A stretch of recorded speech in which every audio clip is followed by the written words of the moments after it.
Well, a friend of mine just arrived from Florida last week with a load of stuff that he picked up for me at flea markets down there at estate sales. And among them was this. He found a 101C. I believe it's a C. I didn't pull the turntable to look. This was out of an antique bazaar in St. Augustine, Florida. And it's pretty typical Model 101, black Rexine case. You can see the handle needs to be replaced. It has some lifting of the veneer, has some lifting of the Rexine here. Not enough that I'm going to worry about it. That's okay. It's not in danger of flapping loose or anything like that. What's really cool about this is I have lots of 101s, lots of them. In fact, I have 3 of them just still now waiting to be on the bench, so to speak. What's cool about this one is it has original steamship stickers on it. One is the Lloyd line. The other one is Cunard.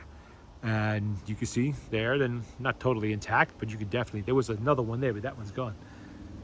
And whenever I get a chance to get one of these like this, I always love to grab them. I mean, the age on that sticker tells you, or actually it's a decal.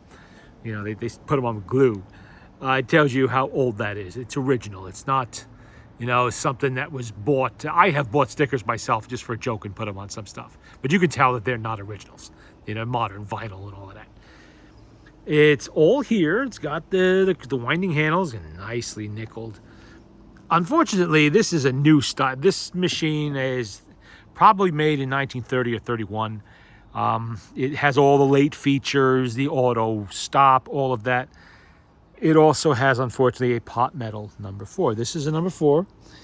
It's intact so far, but you can see what is happening all over here. See the cracks everywhere on there, on the ring. It's cracking because that part is pot metal on these.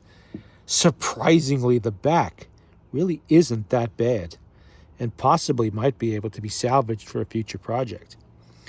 I have a few spares of the number 4s, all brass number 4s that I imported from the UK years back just for this reason. For the occasions when I am working on a later, you know, machine, or one of my Victors might, you know, occasionally need one, because the Victor company only had the number 4 for a couple of months, I think, something like that, where they were making the whole thing out of brass. Well, HMV did it for a few years. And, you know, I'll put this aside. It's a little bit bent up on the needle bar there, I see. And I'll use a replacement one on there. And this machine is definitely worth a replacement one. It's a nice machine. So we put that aside so it doesn't break. Let's see. It has the auto stop, like I mentioned. And surprisingly, I was playing with it before. It actually works. You know, a lot of times, these were not the easiest auto stops to work with. They really didn't get a decent one until they merged her with Columbia, and that would show up on the 102. But I wound it up, and the spring is very dry. Nothing seems to be broken on the motor, but the spring is definitely dry. I could hear it clattering around in the barrel. Let's see. Boom. She fires right up.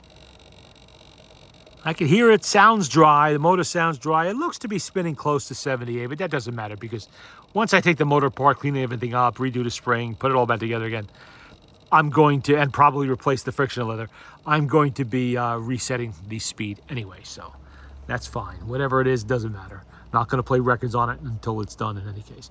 Nice wooden motor boards in nice shape. There's no signs in there of rot or bugs or anything like that. Nice decal. The tone arm, really nice nickeling on that. Nicely polished. Might even be chrome plated by this time. I think it is. Let's see, I didn't even look at the needle. Needle in here. That needs a little bit of lubrication. Okay, oh, look at that. You see it? The little gold needle there? That is a tungstone needle. Probably Victor. The thing with tungstone is they were supposed to be able to be used for multiple plays, anywhere from 10 to 100 plays per needle. I don't know. I never put that to the test. They're kind of too, you know, somewhat more collectible now to be worth using as regular needles. I'd prefer to use fiber needles anyway than screw around with this. You know, back in the day, they didn't care if they wore out records so much because they just sell you a new one. You know, so They didn't have any huge incentive to sell you needles that would preserve records for all eternity. Well, I don't hear it thumping and bumping. That's kind of a surprise, given how dry I know that spring is. Latch is good. These all had the black painted ones. The only time you would see that in chrome is if this was a colored machine, a blue, a green, a brown, or whatever. Black ones, though, they just had the regular painted latch. Looks pretty good on this side. I don't see any really major problems here. This looks like a straightforward servicing. There's some paper down there. I can get that out of there easily enough. How loose is the tone arm? Yeah, a little bit. That could be tightened up a little bit, but that you do when you have it apart. You know, there's a little piece in there. You just turn it and it tightens right up. That's a little, it's not horrible loose, but it's a little bit. And you know, this actually was loose enough it fell right off. Didn't fall, it came off my hands, but didn't have to fight it to get it off of there. Unfortunately, that isolator gasket is, let me check and see, is it hard? Yeah, it is. It's stone hard. I have found some of these HMVs with actually pliable gaskets on them. That apparently appeared to be original, and they were soft. I'm like, what? You know, how does that happen? Occasionally it has. Not this one. This one is hard as stone, so we're not going to worry about that. Not going to get to this right away. I have other projects that are still taking up some of my attention. Oh, I heard a little thump there. Little other projects taking. I'm still working on the crown machine. There's an issue with the tone arm. It is just too long. Part of that, I believe, is the incorrect reproducer on it. I'm going to rebuild an exhibition reproducer, which is, you know, the diameter is smaller, and see if that improves the geometry a little bit. Right now, it's as if the tone arm is an inch too long, which might be because somebody swapped on another tone arm, or it might be because the reproducer is too large. I have to do some experimenting. Everything else is done on the machine. I fixed the crack, the motor's back together and tested. There's no problems there. Everything else is good.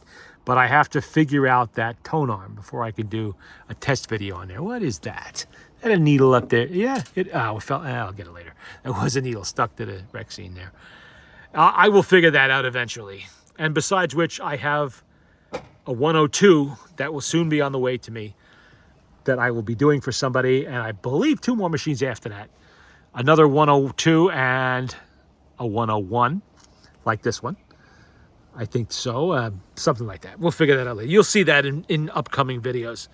There's going to be a number of HMVs that are going to be on my bench for a while. You know, this one, I'll get to this after I'm done with all of that. There's no rush. And I think I still have to order a spring for this anyway. I always change the springs in these, the main springs, when I have them out, because I know that spring does not have full power anymore. It's 100 years old. I mean, it's not gonna. So while I have it out, and this is the smallest spring you can get in an HMV or a Victor. This is the same spring, essentially, that the Victrola 4, the little tabletop Victrola 4, used from late 1917 up until at least 1920. It has the pear-shaped hole on the outside and the bent end in the middle. And they are available new at reasonable cost, so why not? You know, this is a machine I may end up keeping, so I would want to have a decent spring in it. And the springs I currently have in inventory are spoken for, so I can't use those. But there you go. There's a look at another 101, HMV 101 in black Rexine with cool steamship stickers on it. I never looked on the bottom side. Is there anything on the bottom? How do I pick that up without knocking it over, working with one hand? Nope. There isn't. Ouch. I dug into my finger. There isn't. Only on top, which makes sense.